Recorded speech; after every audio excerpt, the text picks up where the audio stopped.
Hey everyone, Rachel Crow here, welcome. Um, I'm doing a video about authenticity, vulnerability. Um, I was just having a conversation with a friend. Well, I've had a few very interesting conversations with friends the last couple of weeks, but recently about authenticity and vulnerability online and how we look at social media. I try not to look at social media, to be honest, but I have been on it more recently because my children were away and their dad was posting the pictures of their trip on Facebook, so I was looking a bit more. And the addictiveness of Facebook, you just can't help but then scroll and get triggered. And so yeah, the conversation with a friend was about how people rarely post about their vulnerabilities, or when they do, it's a bit pity, victim, poor me posts. And so it's like there's a balance. And I don't particularly like posting stuff about my personal life. I did intensively through having cancer and the journey I went on with that, and I found it very difficult. But there's also this, we can also have an idea of someone, what someone's life is like, and kind of think it's all perfect and it's all rosy, when actually they're going through massive stuff. So I wanted to talk a little bit about that, and the kind of healthier ways of being in that space, really. And the other conversation that came up was how we can look at people's lives and kind of go, oh, I wish I had their life. But you know what? Walk a mile in anyone else's shoes and you won't want to be there for long. It's that grass is always greener over there. Their life looks amazing. Actually, everyone is just a normal person getting on with normal stuff. It's that, before enlightenment, chop wood, after enlightenment, chop wood. It's like, think about anyone that you kind of admire and look up to, and then think about them having a bath or cooking their dinner, or it's like we're all normal, we all have to do that stuff. But it's very easy to kind of only see the shiny, amazing side of people's lives, and think you're the only one that's having a hard time, or you're the only one that's going through something. And I've also had quite a few friends that have been on their own through the Yuletide, and they've all, instead of kind of going into that, which I have done before as a when I was younger, was a single mum, like everyone's got their family around them, everyone's with other people, everyone's having fun, and actually the reality for me was that family get-togethers were really difficult, and I'd actually rather be by myself. So I know when I was looking at one of my friends who was on Christmas Day in the spa, and I was just like, oh my god. So we all do it, we all have that, oh, I wish my life was like that. So yeah, and also that someone who is sensitive and an empath, and most of my followers are, most of the people who know me are quite similar. For me, looking at social media, there is a lot of I can feel the inauthenticity of posts, which is why I just don't look, because I just kind of go, it's all bullshit. I'm just scrolling by, it's all bullshit.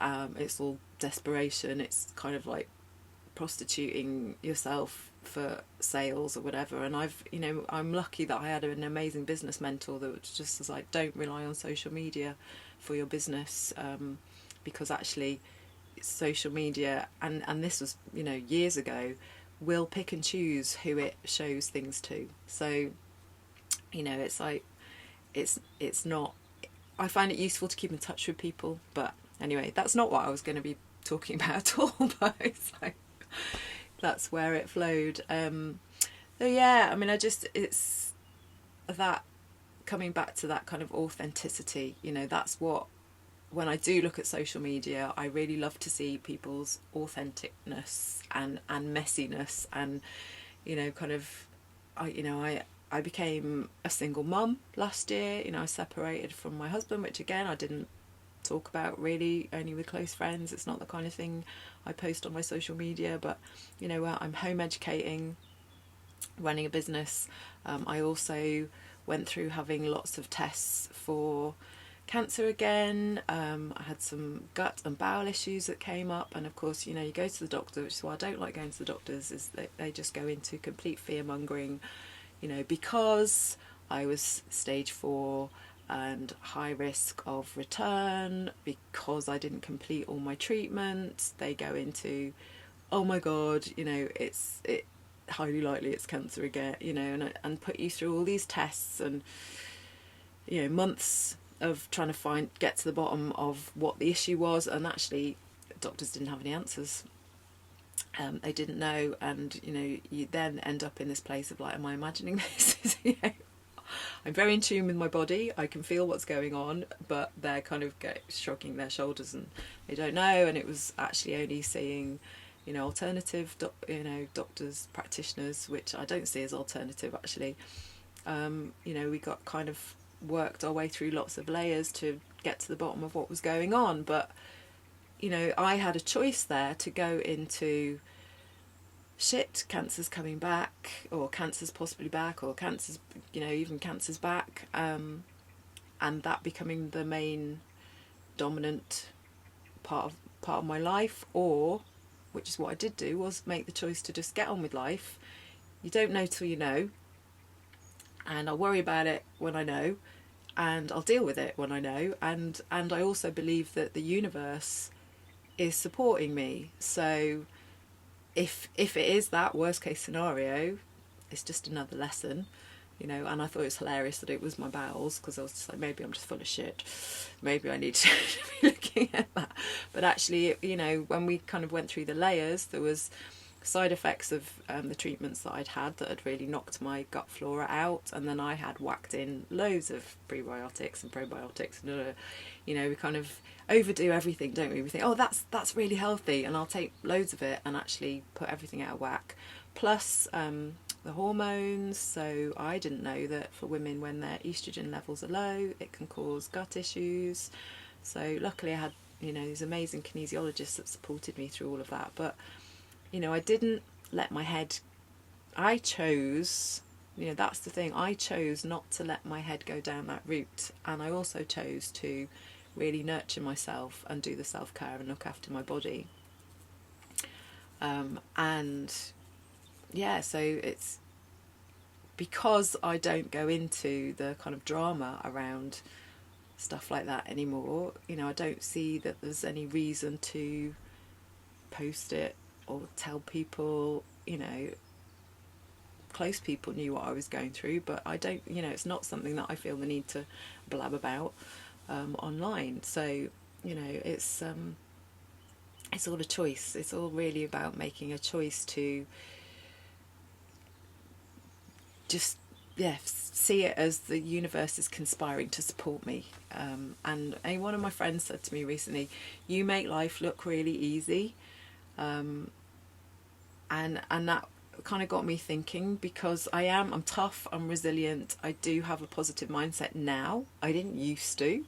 I look back on my kind of 20 years, my early 20s into my late 20s, I was a single mum. I was totally in victim, always looking for someone else to sort my life out, to fix things for me. And I shared when I talked about the Dr. Joe retreat that I went on, I had this a spiritual awakening to lots of levels of my life that I had to sort out, and got me on the path of change. But I really believe that the times we're living in now, that all timelines that are available to us, the timeline of health, the timeline of abundance, the timeline of love, the timeline of joy, freedom, beauty, radiance, all of those things, and that's if I get a doubting thought of like, what if cancer's coming back, I just go, I am radiant, and I'm going to live my life radiantly and abundantly.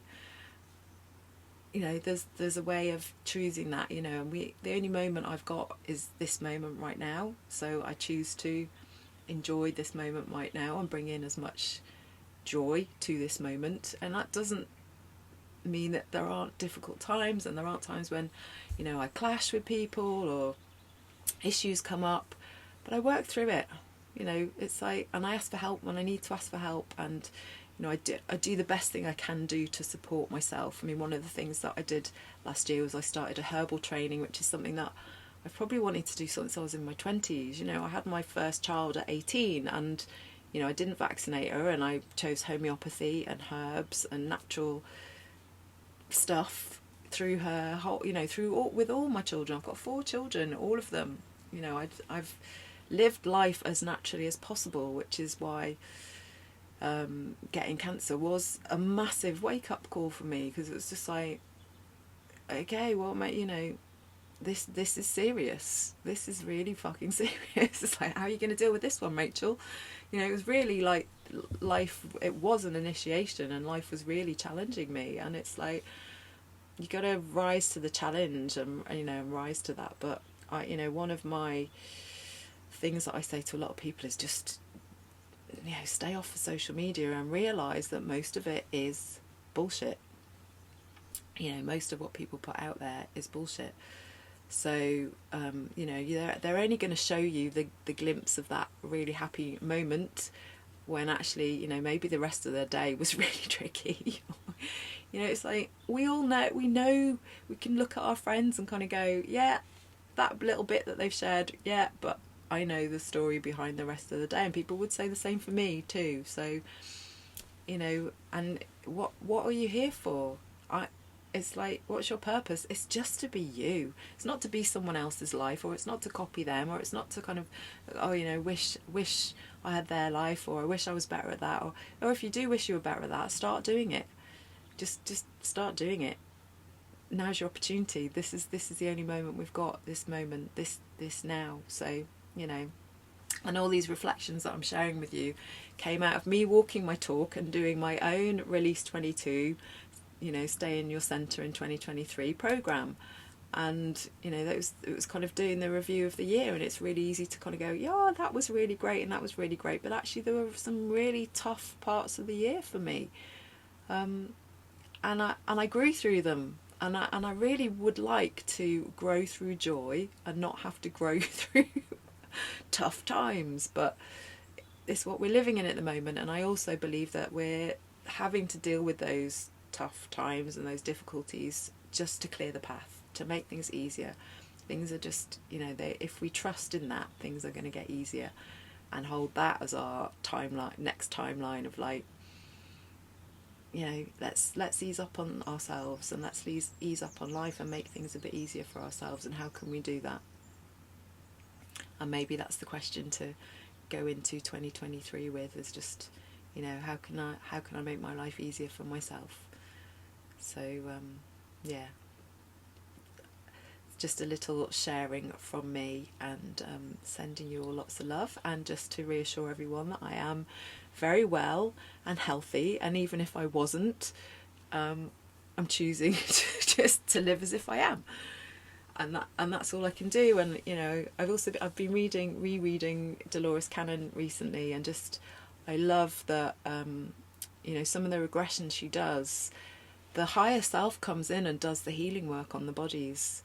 So that's another dimension of like, actually, your higher self wants you to be well. It wants this vehicle that you've chosen to be in to be as well as possible. And I think 2023 is going to be another year of really supporting your health, you know, doing everything you can possibly do, and be empowered to look after your body, take those vitamins, eat that healthy food, drink plenty of clean water, do your juicing, all that stuff. I mean, I've been doing like a little bit of a mini cleanse the last few days because I haven't had my children, and it's kind of, you know, I feel good. I take those opportunities to just kind of like, yeah, I'm just gonna eat really simple, light foods, or just juice, and drink plenty of water, and do a bit of a reset, because, you know, we all indulge in a bit of eating stuff maybe we don't normally eat, or, you know, I did a little bit of it because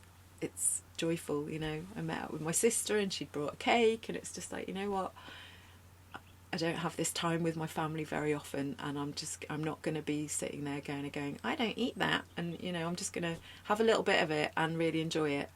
and bring some joy into, you know, that day, really. So yeah, sending you all loads and loads of love, and wishing you a year of getting on the timeline that you want to be on. So just, you know, make that decision. If, you know, you want more money, then why do you want more money? Because you want more freedom. Just get on the timeline of freedom.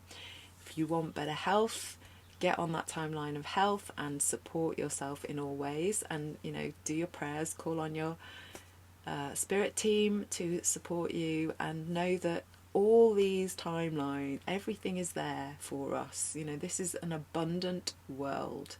There's enough of everything for everybody. So just jump on it. Jump in, jump on. Lots of love.